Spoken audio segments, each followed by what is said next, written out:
During the final year of the war, Japan stopped counting certain deaths. This did not happen suddenly. There was no announcement. The numbers simply stopped appearing. Not soldiers, not pilots, not casualties with uniforms or ranks. Patients.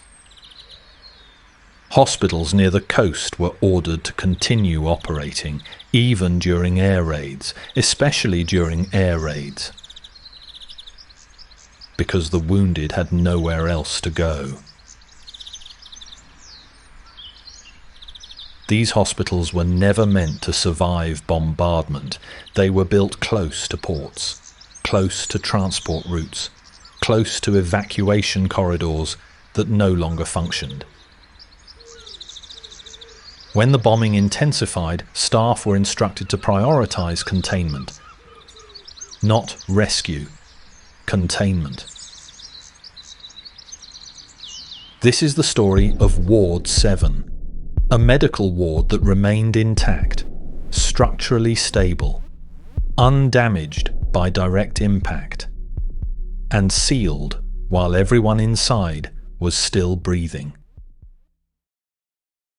Welcome to Scary Stories After Dark, where the quiet never stays quiet for long. My name is Laura Bennett. I am an American investigative archivist. My work focuses on civilian deaths that were never officially categorized. Not lost, not unknown, uncounted. I do not investigate battles. I do not investigate bomb sites. I investigate what happened inside buildings that were not supposed to become graves. Hospitals, shelters, administrative zones, places where people were told to stay calm. I came to Japan because of a photograph.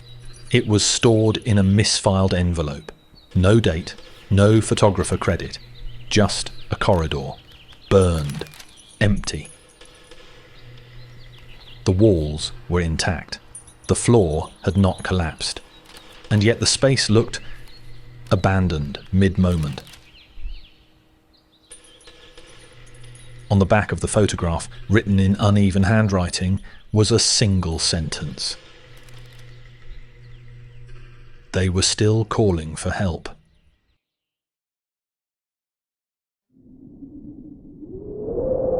The hospital sits less than a kilometre from the coastline. The air smells of salt and rust. Metal corrodes quickly here. Concrete fractures slowly. Nothing collapses all at once. The building was condemned decades ago, not destroyed. Not renovated, simply closed. Windows were boarded from the inside. This detail appears in multiple inspection reports. Inside, not outside.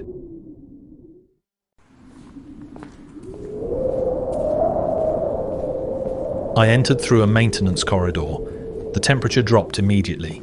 Not cold, just absent of warmth. Footsteps echoed longer than expected.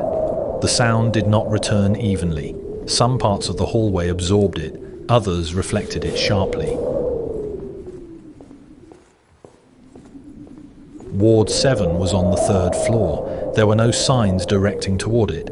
No peeling labels, no evacuation markings. Just a stairwell that stopped being cleaned halfway up.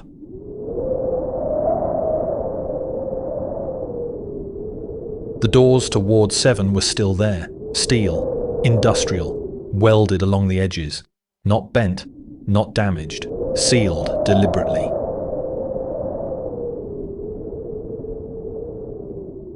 Local records stated the ward had been closed prior to the bombing, but intake logs told a different story. 34 patients admitted within 7 days. Different injuries, different ages, different causes. None discharged, none transferred, none buried.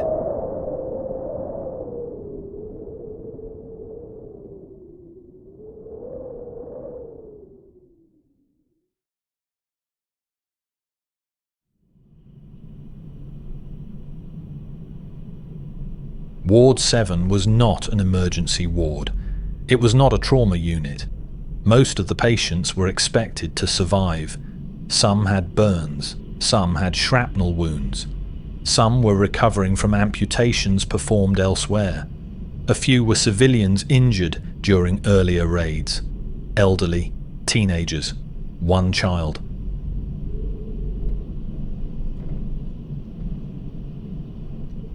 Beds were arranged in 2 long rows. Enough space for staff to pass through. Not enough space to evacuate quickly. Curtains hung between beds.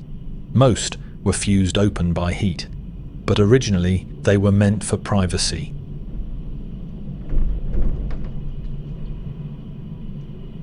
Daily logs describe routine behavior: morning rounds, medication schedules, cleaning. One note mentions a patient complaining about the smell of smoke days before the bombing. It was dismissed. The city burned often that year.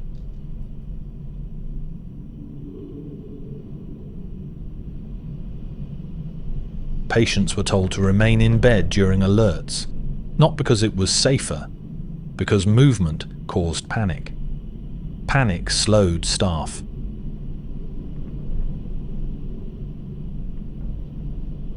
Nurses were instructed to maintain calm voices at all times, to avoid discussing air raids, to reassure patients that hospitals were protected structures. This was untrue, but it was policy.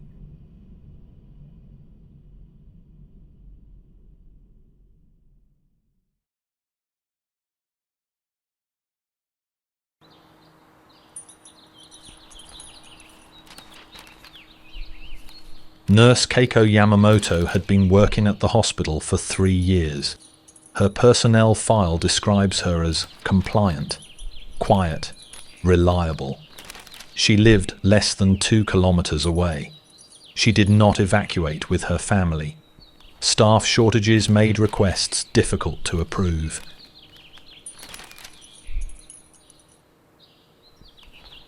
The journal does not describe fear, it describes responsibility. She writes about adjusting pillows, cleaning mouths after vomiting, holding hands during air raid sirens.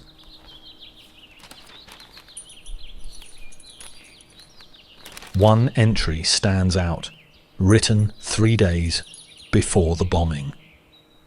The alarms last longer now. The patients ask why we don't go downstairs. I tell them the building is strong. I don't know if this is true.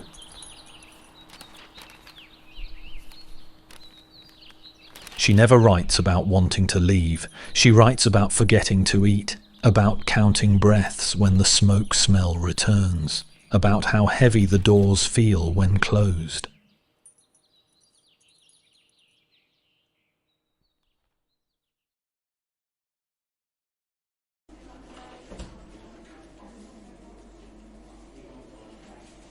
The order to seal Ward 7 did not come during the bombing. It came earlier, during a briefing, contained in a memo marked confidential.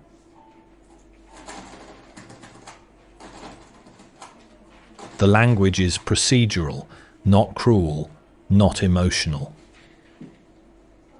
Containment of fire spread supersedes evacuation priority. Upper floors are to be isolated if structural integrity remains. Oxygen flow increases fire severity. Doors are to remain closed.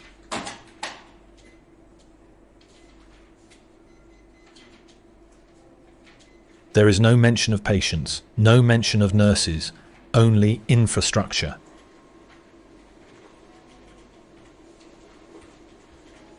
Someone initialed the document.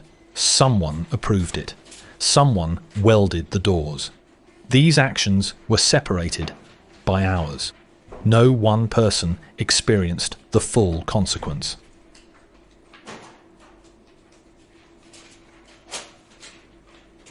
In her final journal entry, Nurse Keiko writes, "They told us to lock the doors. They said the fire would pass. They said to wait."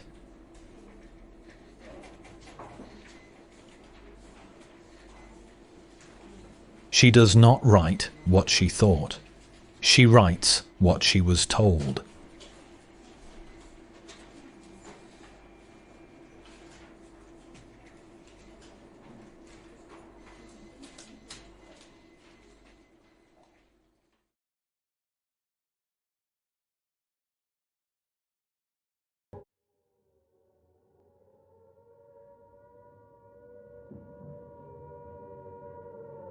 The bombing did not hit Ward 7. This is important. There was no explosion in the room, no collapse, no immediate death. The fire entered through the ventilation system. Smoke first. Thin. Almost polite. Patients noticed the smell before the nurses did. Several logs mention coughing. One patient asked for water. Another complained of heat behind the eyes. The smoke thickened. Nurses attempted to move patients closer to windows. Some windows would not open. Others shattered inward when struck. Oxygen entered. Fire followed.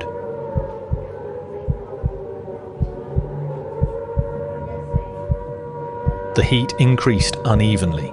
Upper bunks first, ceiling tiles warped, plastic tubing softened.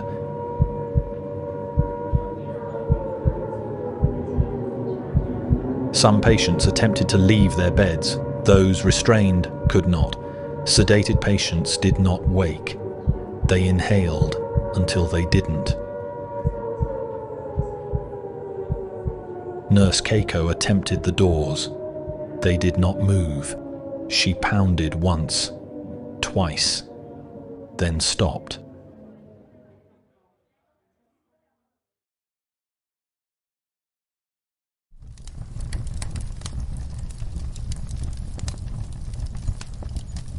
People did not die screaming.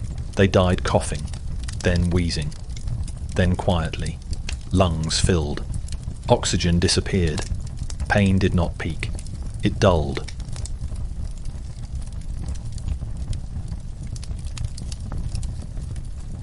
Some patients lost consciousness early. Others stayed awake longer. One man removed his IV line. Another tore at his bandages. Skin did not burn first. Breath failed first.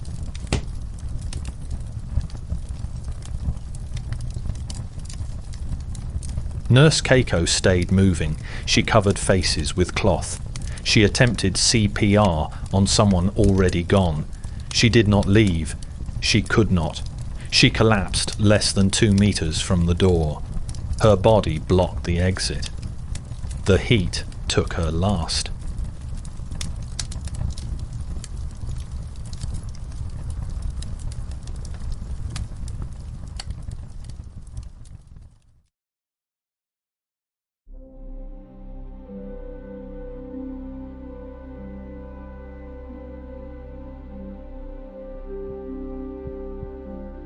The temperature around me rose, not fire hot, body hot, like too many people in a closed room.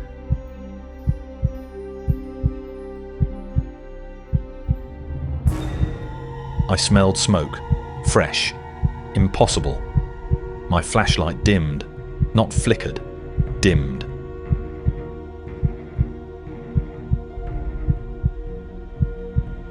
They did not appear suddenly. They assembled.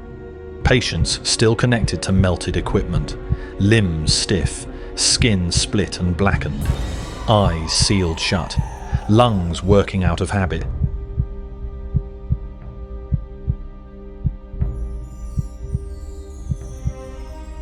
One man dragged himself forward using his elbows, another rocked back and forth in a bed frame that no longer existed.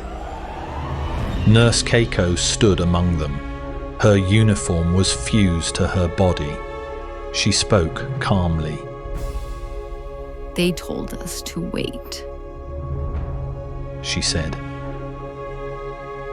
They never came back.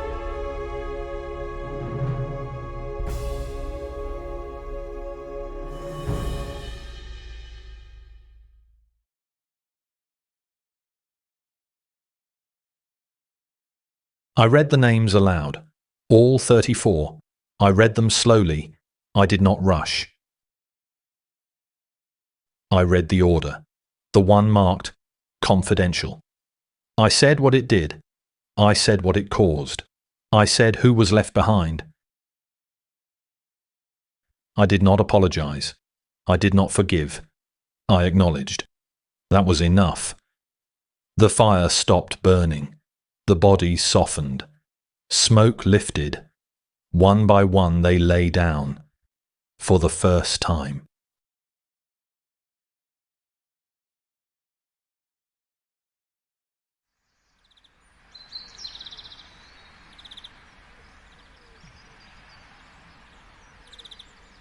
The building was demolished months later. Ward 7 was opened. Ashes were collected. A memorial now stands near the coast. No ghosts have been reported since. But locals say that on certain nights, when the wind comes in from the sea, you can smell smoke. Not burning, just warm. Like something that was finally allowed to stop waiting.